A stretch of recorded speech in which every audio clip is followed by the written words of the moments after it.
let's see if the suspension and brake upgrades we did to Destiny were worth it. Huh.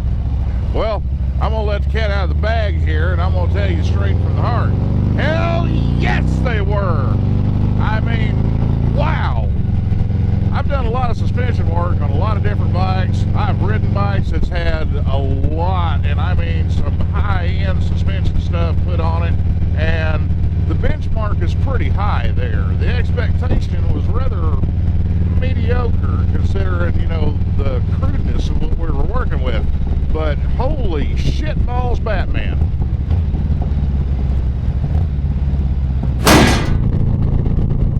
The difference in the ride and handling in this bike now compared to what it was whenever I first picked it up is nothing short of astonishing. And all things considered, what we did on the front end of this bike was not all that sexy or high speed. Now, let me note some differences here. Actually, let me get in this other lane here because I already see some fuckery coming up, and this gives me an excuse to take some back roads through town. That way I can kind of enjoy the fruits of my labor a wee bit. A little bit of backstory here. Since day one of me getting Destiny back on the road here, I've always been, shall we say, conservative with what roads I take and how I approach things, especially in areas I'm familiar with, because, you know, potholes suck, I ain't gonna lie. And we all know that we've got that one road that we ride that the whole thing just gets kind of ruined because all of a sudden you're tootling along and da-da-da-da-da-da, blam! You hit a bomb crater and it just sucks. So either you tiptoe around it like a, you know, a nervous first-timer on prom night that's in the back of his dad's 78 Eldorado, or you just avoid it altogether. And that's what I was doing for the longest time. Now, if you notice right there, had to make a pretty hard stop. And that's part of the sum of all the parts. That's part of the equation there. We'll jump into that in a minute. First off, let's talk about this suspension, okay? And let's talk about these riser bushings that I still need to replace that I didn't get a chance to while I was doing this. Yeah. Sometimes it sucks having sponsorabilities to where you gotta, you know, drag your ass out of work and be at a certain place at a certain time. But I digress. The suspension mods that I did on this thing is a common formula that I use on several different bikes, but on Destiny here it made a monumental difference. I mean, I cannot begin to describe how drastic of a change and how significant of an improvement to what we started out with was. And this goes way beyond just, you know, hey, fresh oil and some new seals in it. I mean, wow. I'm still trying to come up with a good way of describing this, but if you notice there, yeah, kind of jogged on the brakes a little bit. Notice the front end didn't dip down near as much as what it typically does. And you guys that have ridden, you know, the early to mid 80s Harley baggers, you know, like this, and even some of the newer stuff, you know, the front end, it sucks up small bumps with no problem. You know, the front ends on these bikes are lively. They dance all over the place because they're undersprung, they're underdampened, and basically they were intended for ride comfort in a straight line, and they did that pretty well. But whenever the road started getting twisty, or whenever the road started getting bumpy, that's where the shortcomings really shone through. Now, before, just pulling into a driveway, pulling into, you know, a parking lot somewhere where they've got a fairly high or pronounced lip on the curbing of the driveway, that was something that I would kind of cringe at, because the front end would immediately blow through the stroke and just clank, bottom out. I mean, you guys have heard it in videos before, but that is no longer a factor, because not only did we improve the damping, we also improved the spring rate on this bike, and without changing the stock spring. Now, after this video comes out, I'm going to have a pretty good in-depth technical write-up about what I did and how I did it on this thing over on the Patreon site. So you Patreon guys, be on the lookout for that. And if you're not on the Patreon, hey, that's where you're going to find all the voodoo, black magic, and dirty little secrets that I did on this thing. But for lack of a simpler term, fucking A Tweety, this made a worthwhile improvement. I mean, honestly, the feel of this bike is completely transformed from what it was. Before, whenever you would just pick the bike up off the side stand, it would easily soak up half of the suspension travel on the front end. That's not a thing anymore. Now, the damping on this bike before was pretty abysmal. I mean, it wasn't really a question of how much damping was there. It was more along the lines of how much are we missing. That was the easier way to quantify it. I'm sorry, guys, I'm not some kind of a vast and versed orator or anybody that is a walking thesaurus. However, what I can say is the parts and the effort that was put into the front end of this bike was abso-fucking-lutely worth it. Yeah, there was a pothole. Didn't feel it. Before, I would have heard a pretty good clunk from the front end. Oh, manhole cover. Actually, I'm coming up to a spot in the road here, and you guys will see it when we hit it, and I'll point it out to you, but this definitely used to fall on that list of places that I would avoid or approach cautiously whenever I had to come down here. Right here. There. Before, hitting that sag in the pavement right there would have resulted in a spine-tingling crash and a resounding crunching noise from the front end, bottoming out so harshly that it was just absolutely disgusting and made your stomach turn. Nowadays, it just sucks it up like it's nothing. Now, we've got to behave right now because we got one of St. Pete's finest behind us, and you know, we may or may not be accepted by our law-abiding citizen club sticker that we have not prominently displayed because, you know, as all things with a secret society go, it's not a secret if you don't keep it secret. So yeah, anyway, since I'm throttled down here because I got Johnny Law behind me, let me dive into this suspension just a little bit more. The additional spring preload that we did on the stock fork springs, it holds the front end of the bike up higher, and it keeps it from sagging down into its stroke so far just from the weight of the bike on top of it. That alone makes a huge difference right there because the bike's not stink bugging, and also the front end doesn't dive whenever you're on braking, you know, like some kind of a Rube Goldberg fly swatter that's built around the rear axle that's trying to rotate you around its central axis and smack you face first into the front fender. I mean, yeah, it used to be that bad. Whenever you were on the brakes real hard, the front end of this thing would dive at the least little bit. So, yeah, I'm going to say that's an improvement. There we go.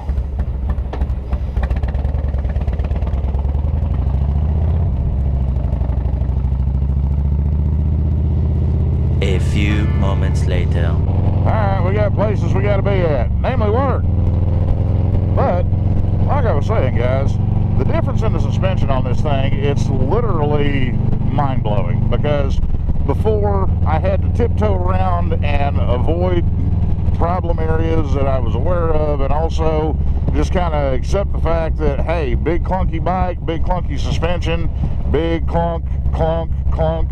You see the central operative term here? Yeah, I was experiencing a ton of that. And the thing is, it's not terribly uncommon on the Harley baggers, because if Harley spent more than 12 cents and 14 seconds on their entire R&D budget for their suspension settings, they'd have a bike that rode and handled a shitload better. Quick summary as a before and after thing.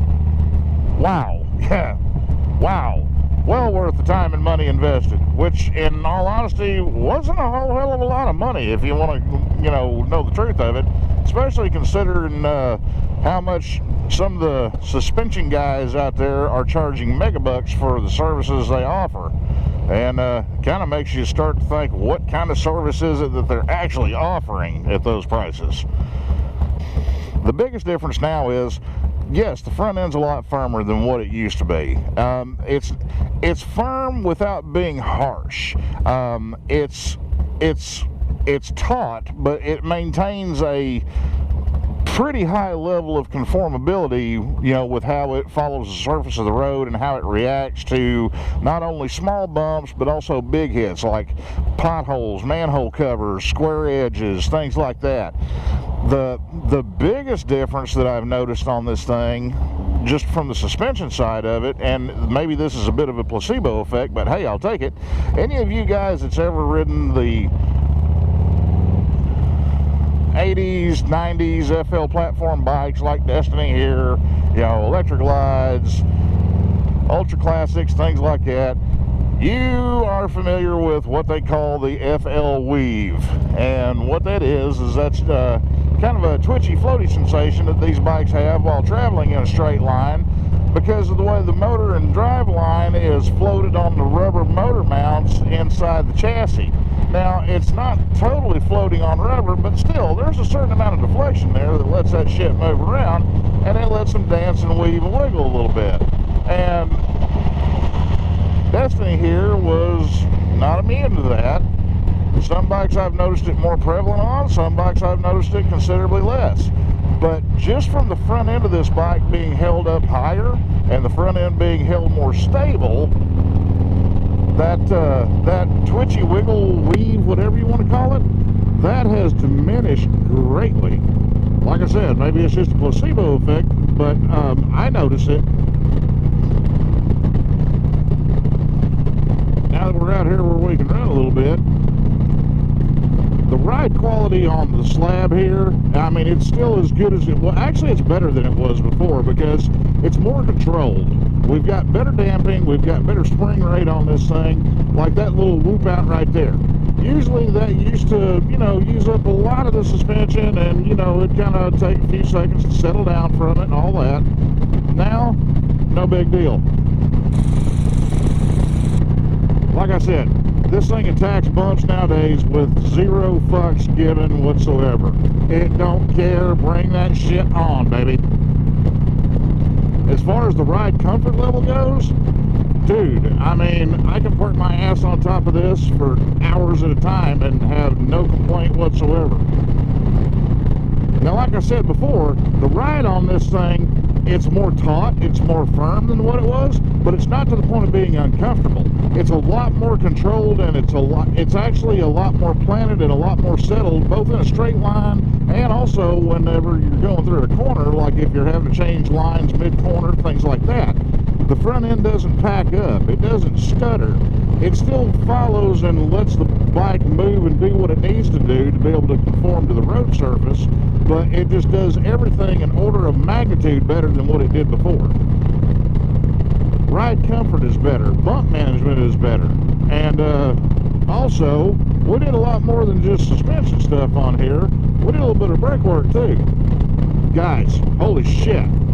I mean, on paper, I know that it shouldn't work perfectly because as of right now, I've still got the stock bore master cylinder from Destiny on the bike with the Brembo brakes. Now the thing is, you gearheads out there, you know that the newer Brembo master cylinders on their dual disc applications, they use a fairly small cylinder bore on those. It's a 15mm cylinder bore on that master cylinder. So looking at it on paper, the way the math stacks up, this shouldn't work as good as it does, but holy shit, does it. Now, the master cylinder bore that's on here now is roughly the equivalent of a 17mm, because it's 11/16. 11/16, 17mm, it's close enough. You're not going to notice an appreciable difference unless you break out a micrometer. But still, you can't beat physics. It's bigger than what it was designed to be to work with these calipers. Nobody told these calipers that, because, man, I haven't even put enough miles on this thing to totally get the brake pads bedded into the rotors yet. And oh my fucking god, this thing stops. It stops with authority. And now I have a level of braking on this bike that is on par with what I've got on my Roadstar. And the brakes on my Roadstar are no slouch. I mean, I run HH compound pads in that bike. The calipers on the late model Roadstar are actually the same spec calipers that comes out on the R1 Sport bike. So don't come crying to me saying that you ain't got enough brakes on a Roadstar. I know better. But damn, man, I am still just blown away at how much of an improvement this made to the suspension on this bike and the ride on this bike. I mean, holy shit.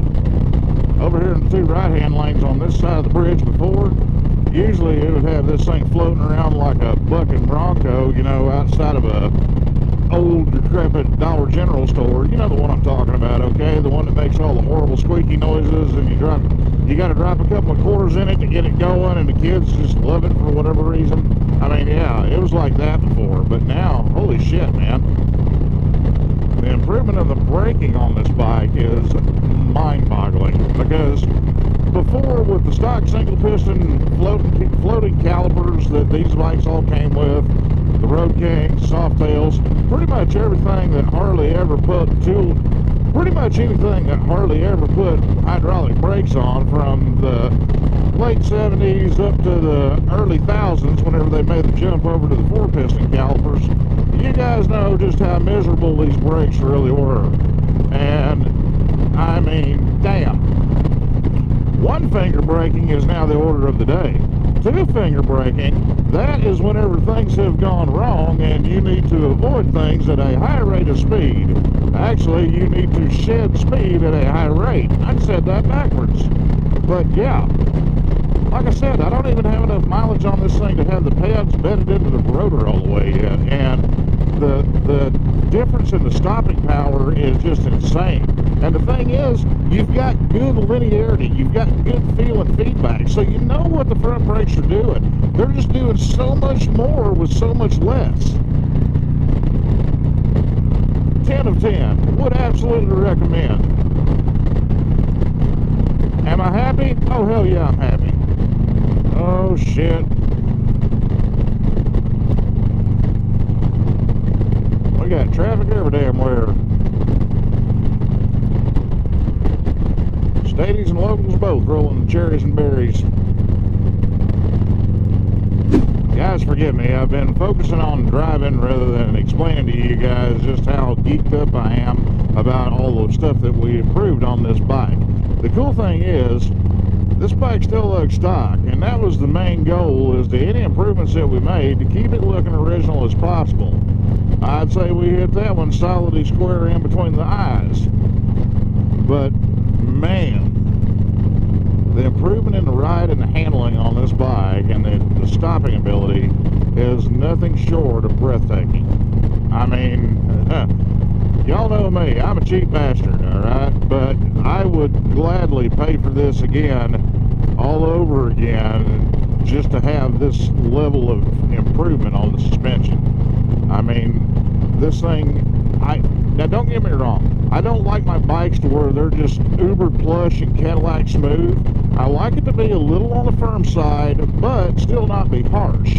I don't mind a little bump here and there, but one thing that I absolutely can't stand is being on a bike that's undersprung and underdampened, because whenever you hit bumps, especially mid-corner, that's whenever it starts wallowing and doing the psychotic pogo stick thing. And I just don't care for that. I hate that with a passion. Not only is it something that is a personal irk of mine, it's truly unsafe, because it can destabilize the chassis in the corner, it can put you into a tank slapper, or worse, put you on your head. Slight sidebar here, we can chalk this up as a Bob Ross moment, you know, happy little accident. The extra preload that I gave the fork springs in this bike, that totally eliminated the need for me to have to carry any air pressure in the fork from the air ride. Now, my anti-dive on this bike works, and I wanted to keep that feature instead of deleting it like I typically do, because that was an idea that I had in my head, and especially with what we were doing on the mods on the inside of the forks, i.e. the gold valve, or excuse me, gold valve-ish product that we installed in these forks. Hashtag not sponsored by Racetech Suspension. I wanted to keep the anti-dive functional because I can see where it has merit. Even though it may be a crude design, they had their heart in the right place when they designed it. Let me just say that. It's nowhere near as effective as some of the Japanese manufacturers, but, well, you know, They tried, okay? I mean, at least they did that. So they get a sticker. But because of the additional spring preload and also the improvement in the damping rate and the rebound rate on the forks, because of the improvements we've made to the forks in both spring preload and static sag, I don't have to put any air in these things anymore.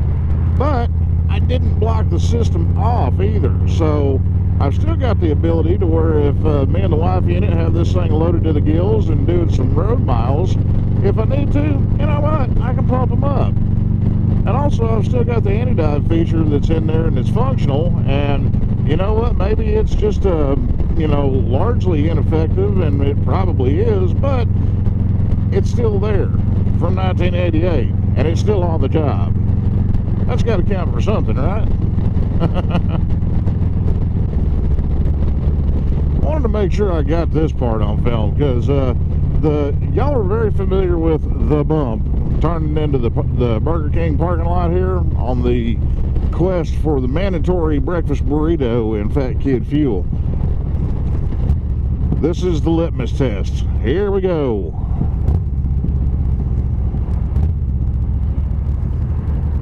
Nothing. I mean nothing. Holy shit.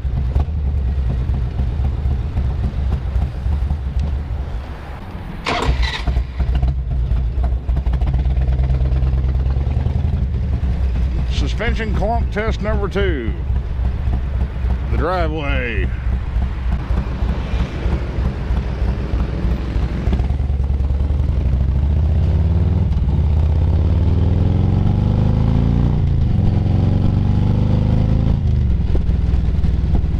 Way more better. And right here. Oh yeah, you feel the bump, but you don't feel the harshness. Shit yeah, I will take that. I can get used to this.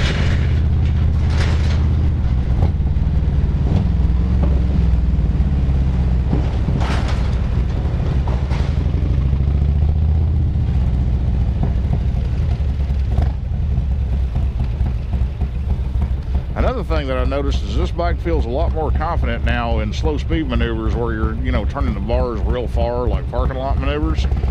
And I'm going to chalk that up to the fact that the front end's being held up considerably higher than it was before. But hey, my buddy Phil Zilla out there, he does all that crazy cop riding shit and everything, and mad props to him because he has got some serious skills. But you know what? This just feels a whole hell of a lot better than it used to. I don't know. We may dip our toes into that just a little bit. Who knows?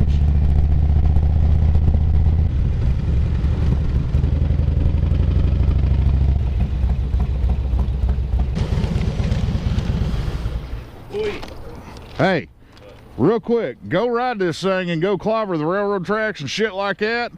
Holy fuck, dude. Big difference. Oh, fucking A20, it's a big difference. How's it stopping? Oh, it stops. It stops.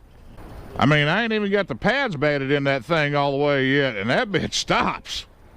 And, I mean, it's a night and day difference with the way the damn thing rides and the way it stops.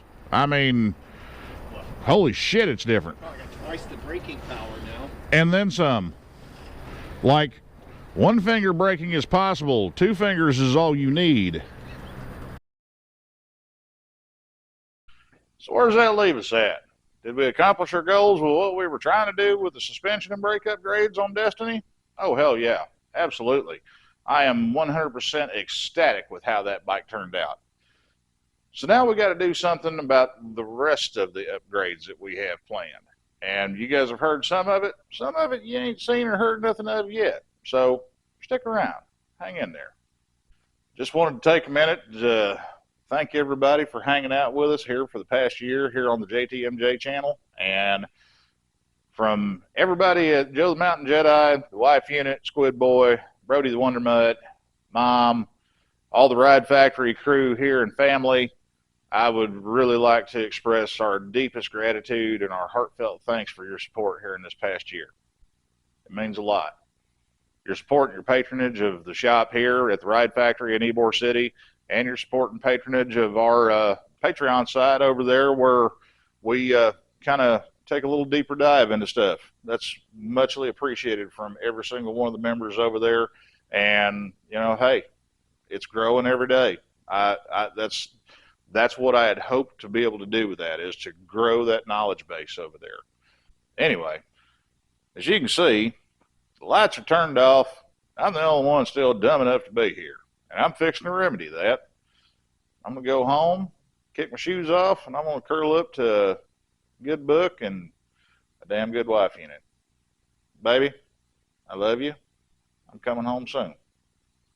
Well, guys, there's this mythical thing out there that they call work-life balance. And I don't know who sold the general populace on that line of bullshit, but man, they made bank on it, let me tell you. We're busier than we ever have been here at the Ride Factory. I mean, you can see all the units that's parked behind me.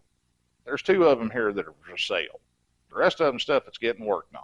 So yeah, we stay entertained here, to say the least. Anyway, gang, I'm going to turn off camera, grab my gear, jump on Destiny. We're going to ride off into the moonlight. I love y'all. I'm grateful for you. And I'm damn glad to be able to help you guys do what we do here. And that's keep old bikes out there on the road where they're supposed to be. Not locked up in some barn or sitting there rotting away in a corner of somebody's basement. That's not dignified. It's not right. Just remember, gang, I love you. I'll catch you on the flip side. 2026, here we come, baby.